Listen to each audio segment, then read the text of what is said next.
is at the Dry Bar. All the way from the Beverly Hillbillies. No, not quite. All the way from a little town called Chickamauga, Georgia. If you've ever heard of it, say yeehaw. Yeah. Now, some of y'all just like to participate, I can tell. The rest of y'all need to invest in the internet and start Googling, because it's a great place. Great place to visit and a great place to be from. And I'm very happy to represent Chickamauga, Northwest Georgia, and showing up in Utah tonight. And you guys have been wonderful. It's been my first Dry Bar experience, and everybody's been great. I've had so much fun. I just started doing stand-up a little over a year ago. Thank you. Now, I was a pastor for over 25 plus years.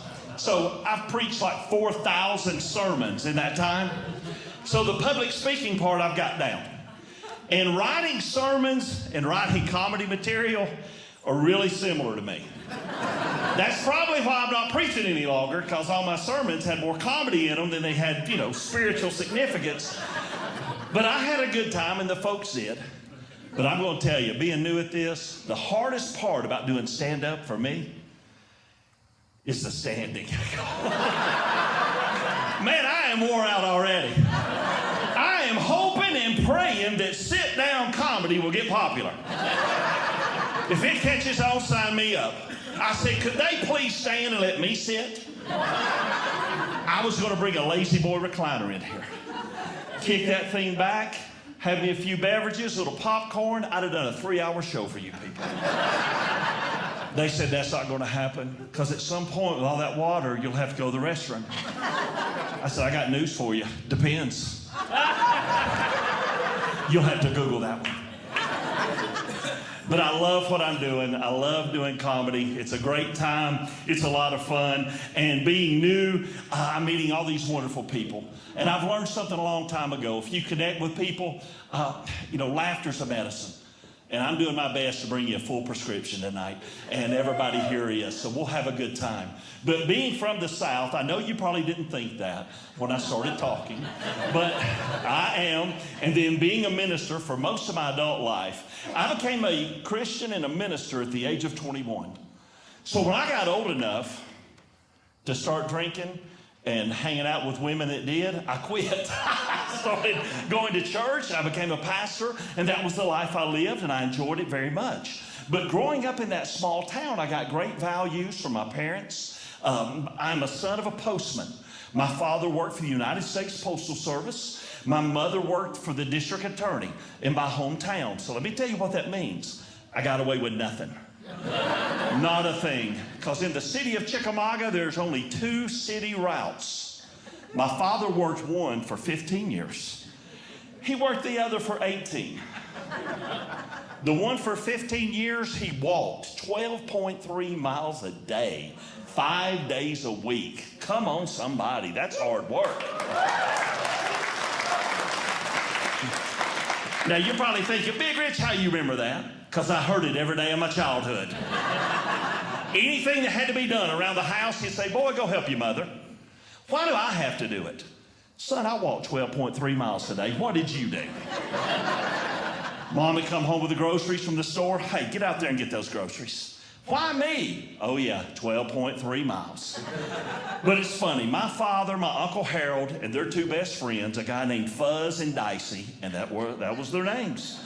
They would walk 36 holes of golf every other weekend, and not a word was said about 12.3 miles. See, in life, it's all about perspective. But I am an only child, and I know for you folks from Utah, this is like a unicorn sighting right here. Being an only child. But my mama said, when you have the best, why have any more? My daddy said, don't kid yourself, boy. We're scared to death. Have another one after raising you. I love my mother. But being an only child, it's only good 2 days out of the year. Christmas and your birthday. Rest of the time, it's not very good, and here's why. When you're an only child and anything goes wrong at the house, guess who gets the punishment? Little Richie right here. I figured out I took several whippings from my father for things that my father did.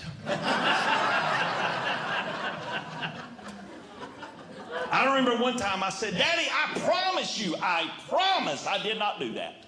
He goes, I know you didn't. I did it. I'm like, well, why am I getting the spanking? I don't want your mama to know I did it.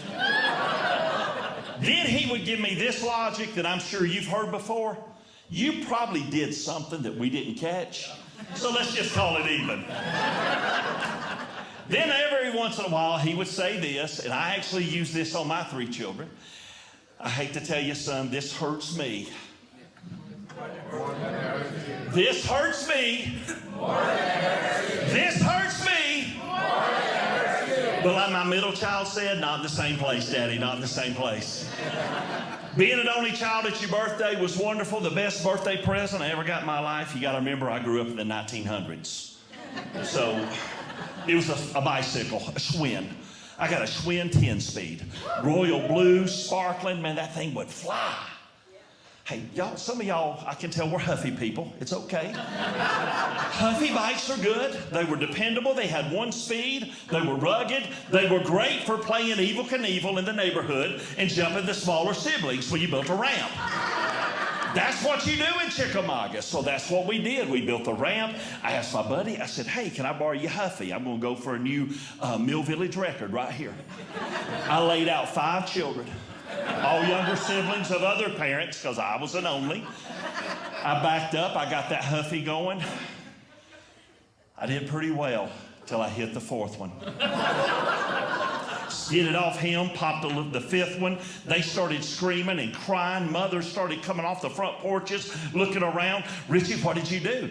I jumped on my 10-speed bicycle and I got out of there. You're glad to have a Schwinn every once in a while. And I did set a new record there. I got that 10-speed in 2.8 seconds. Because when you see somebody's mama coming after you for pulling an Evel Knievel, that's not a good day. That's not a good day. But being an only child at Christmas is like winning the Price is Right sweepstakes. Man, it was good living. Remember, 1900s, no Walmart, no Amazon. Here's what I had. I had the JCPenney catalog. Come on, somebody. And I had the Sears catalog. My father hated those catalogs. Why? 12.3 miles. You haul those things all over Chickamauga, you wouldn't like them either. But Christmas was great. I loved it. I loved being an only child. I had a great family, great experience. And then lo and behold, I remember as a little boy learning to read. And learning to read is one of the greatest privileges you'll ever have in your life. And I'm so thankful that I was hooked on phonics. Because that's how I learned. And those SRA books back in the 1900s, you know, when the teacher didn't want to teach anymore, go read an SRA book. You'd get in there and you'd go through and see what color you get to. I was trying to get to the gold, baby. I was trying to go for the gold and having a big time. But when kids learn how to read, I mean, you guys know, if you have small children, if you've got children under the age of 10, would you clap your hands? Cool. Thank y'all for finding a babysitter and coming out. We appreciate it. If you're grandparents, would you clap your hands? Because you guys know. Now, if you're both, I'm going to have a prayer line for you. Right up here, we're going to pray for you. Because you need some sanity. That would be insane. But learning to read is awesome, and kids read what they see. And when you live in Chickamauga, Georgia, there ain't a lot to see. We drove through town. I was in the back seat of that 1977 Pontiac Grand Prix that my daddy owned. Man, that was a nice car. Back then, you didn't have seat belts. You could put the kids up in the top, and they could get a pillow and a blanket and ride in the back glass. But I was a husky boy. I had to quit doing that at 3. I had to ride on the hump. Nothing worse than riding on the hump in the back seat of that car. I'm riding on that hump, and I got my head up there looking around, and I'm reading signs. I'm sounding them out. I saw one, and I said, Western Auto. That's showing how old I am right there. My mama said, Richie, that's good reading. Keep going. That's awesome. I looked for another one, and I got that one. Bank of Chickamauga. Hey, there's some people in here 50 years old. You couldn't have done that if I'd sent you down to town. That's a tough one. I sounded it out. My daddy said, man, that's good reading. I'm proud of you, son. When your daddy says he's proud, what do? You keep going. He goes, keep reading. I said, okay, grocery store. I'm sounding it out. Piggly Wiggly. Man, I was on fire. I was on fire. But here's the problem. That's the only stores we had in town that could afford signs. So I started looking around at the one red light, trying to decide what I was going to read. I saw a van parked over there. Now, back in the 1900s, that was just a van. Today, that'd be a Predator van, but it was just a van. And it had a bumper sticker on it. So I looked at it, and I sounded it out. And little Richie read it out loud.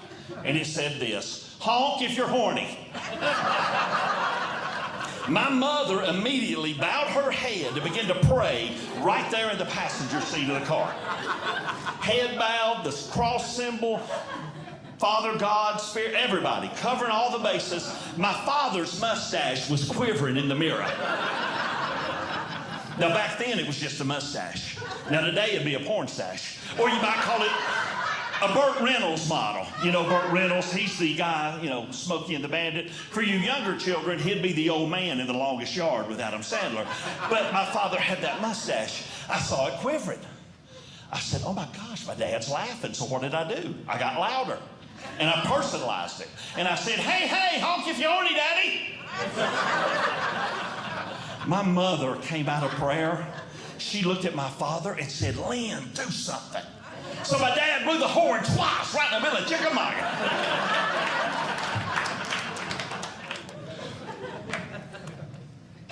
High school got better for me because I realized in high school that my gift of comedy and seeking popularity impressed the girls more than my GPA.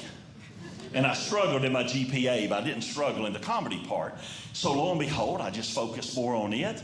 And unfortunately, when I graduated high school, and I did graduate, thankfully, from Gordon Lee. Thank you so much. She's like, I'm so impressed. I got out of those catalogs. I started studying a little bit. But I went to Gordon Lee High School in Chickamauga, Georgia. I was the class of '86. Come on, somebody. Good to be from the 1980s. And my senior class had 106 students in it. My academic standings was number 72. It's not that funny, come on. How do you remember that, Big Rich? Well, I'll tell you why. Because my principal put it on the front door of the school. The whole academic rankings for the class of '86. You do that today, they're going to call CNN, televise it. The popo would show up down there in Chickamauga and say, sir, you got to take that down. Some people would start a GoFundMe page for the kids at the bottom of the list for their pain and suffering. Back then, they said, just suck it up and get smarter. My daddy looked at that list, and my father was a man of faith. So he started at valedictorian, number 1. And he was looking to see what his only begotten son was ranked over at Gordon Lee. He went down the list, flipped the page, got down there in the meat of page 2, Richmond D. Brock, number 72. That night at dinner, because we ate dinner as a family back in the 1900s. And lo and behold, we're sitting there eating dinner. My father said the blessing. And when he finished with amen, here's what he said. Sue, that was my mother's name. Sue, guess what your boys ranked over at the high school academically? Now, my mother knew it wasn't good because I was her boy. If it'd been good, it'd been our son, my son. And plus, she raised me, so she knew, you know, I wasn't paying attention like I should. And listen, my mother was like Joel Osteen before there ever was one. She was sweet, she was kind, she was always smiling, positive. She looked at my father and said, Lynn, I don't know, what is it? Sue, brace yourself. 72. They were as quiet as y'all are right now. And my sweet mama said, well, out of how many?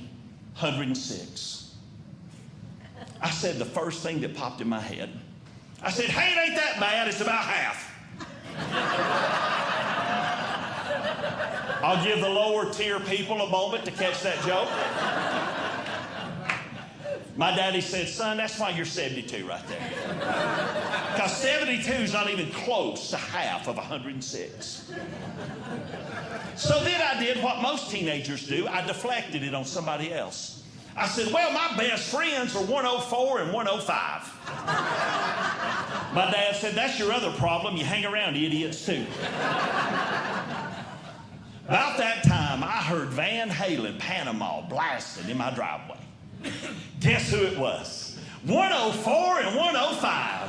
Coming to pick up the brains of the operation, number 7.